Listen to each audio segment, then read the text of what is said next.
as I was introduced as a surprise, probably I'm talking here. But the postmenopausal lady who was very happy that her period days are over, no bad news, nothing, and no pain at all. One fine morning after a year of menopause, she may be surprised in a bad way that she has some bleeding, and it is a panic for her and her family. So we'll just go through over a few slides just to how to evaluate these women and what are the things that we could do to improve the chances of improve on the diagnosis. So there are few things which are very important, like cancer should not be missed in these women. So by definition, menopause is a year without periods is taken as a menopause, and generally on an average, a woman reaches menopause between 47 to 53, around 50 years of age. And any bleeding after this, a year of menopause, should be evaluated.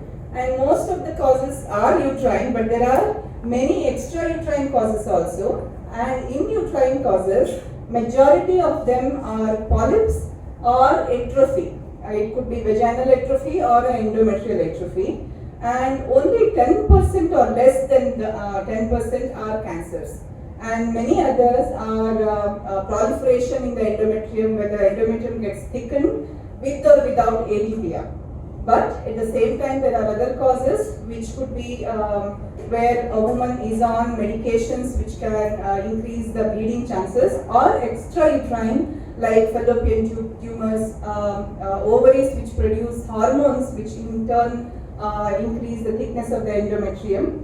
Of course, other causes coming from the bowel and bladder have to be ruled out as well. So, as such, the primary goal of all the assessment should be to rule out malignancy, and then the secondary goal is to rule out any other causes. So, as with any condition, the main thing is history and examination. They should be asked for the how long they have had bleeding, the amount of bleeding, whether they have have undergone hysterectomy or not, whether they are on any medications, like people who have had breast cancers might have been on tamoxifen, which is a very common drug used as a prevention after treatment of breast cancer, and this is known to increase the thickness of the endometrium. Or these women might be on estrogen replacement. It could be HRT, either oral HRT or the local HRT, or any anticoagulants for many reasons like warfarin or fondaparinux. So we have to rule out these cases. And history has to be checked for any kind of family history, especially colon, uterine or breast cancer syndromes. We have to go into detail with these history. And physical examination is the most important thing. Any woman with the postmenopausal bleeding should have a speculum examination done to check any local pathology, because it is not always the uterine cancer. It could be vaginal or cervical, and it could be any kind of benign condition like cervical polyp or atrophic vaginitis.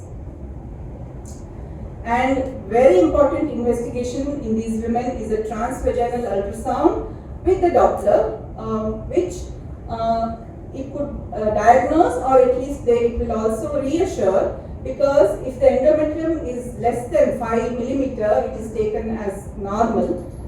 Anything more than 5 millimeter, people who come with bleeding and where the endometrium is more than 5 millimeter, postmenopausal bleeding, the risk of endometrial cancer could be as high as 20%.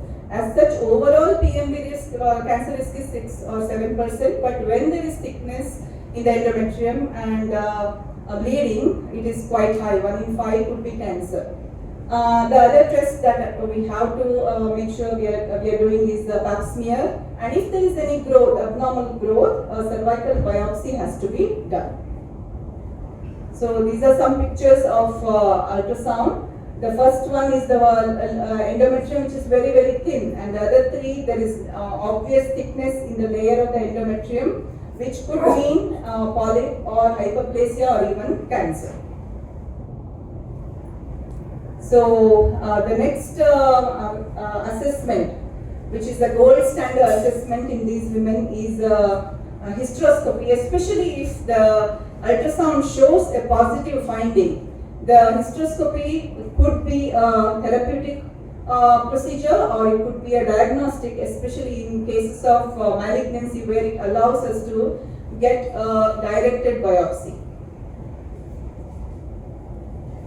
So, if the endometrium is more than 5, definitely an endometrial biopsy is suggested. And most of the time, we do a office endometrial biopsy using an endometrial sampler. These samplers are very easy to use. They do not need any kind of analgesia. A misoprostol before doing this vaginal misoprostol before doing the biopsy will help to open the cervix for ease of biopsy procedure. Some of these samplers come with a syringe and some with just a suction device where we just withdraw the sampler and the endometrial tissue is obtained. Of course, if this is not possible, or if the lady is not able to tolerate the procedure, the hysteroscopy and DNC, or if there is a polyp, a polypectomy could be done.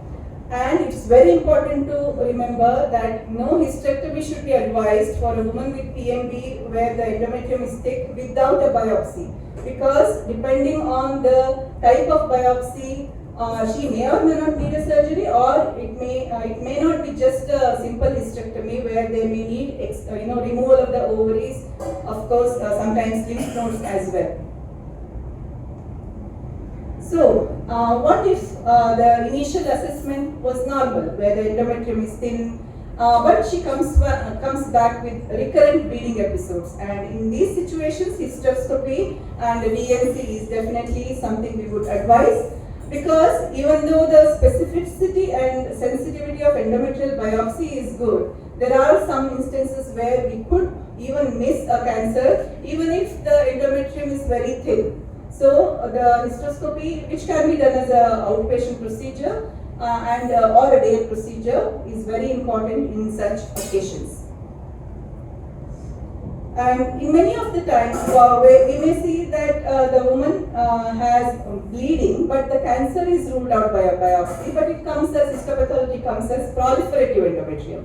So where is this proliferation is coming from? Certainly, she has been exposed to estrogen, which could be because of adiposity, sometimes additional risk factors where she is on medications, for example, tamoxifen, etc. So in these women, the risk of cancer is fourfold high. So the treatment is based on the symptoms, and many a times the simple Mirena or LNG IUS could help to counteract the effect of estrogen in these women, but they have to be followed up regularly with the biopsy. Usually we do it every 3 weeks, which can 3 months, which can be done as an outpatient procedure. They have to be followed up for 2 years just to make sure that there is regression of this hyperplasia. So these are just some case discussions. This is a lady who was 58-year-old with postmenopausal bleeding over 1 month, and the endometrium was quite thick, and just a simple Pipal biopsy confirmed that it was a serous cancer. It is one of the rare endometrial cancers with very aggressive. So this lady actually underwent advanced laparoscopy with TLH, pelvic lymph node and para-aortic lymph node dissection, amentectomy and peritoneal biopsy.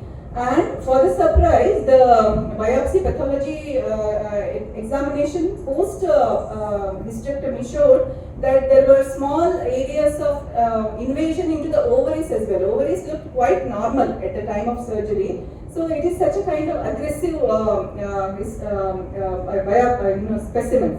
So this lady is currently on chemotherapy. So this is the case which kind of gives us make sure that biopsy is a must before hysterectomy, so that we don't miss such cases, or these people are not addressed for repeat surgeries. If we just remove uterus and ovaries, they may need to undergo complete surgery thereafter, or maybe they are at risk of recurrence also.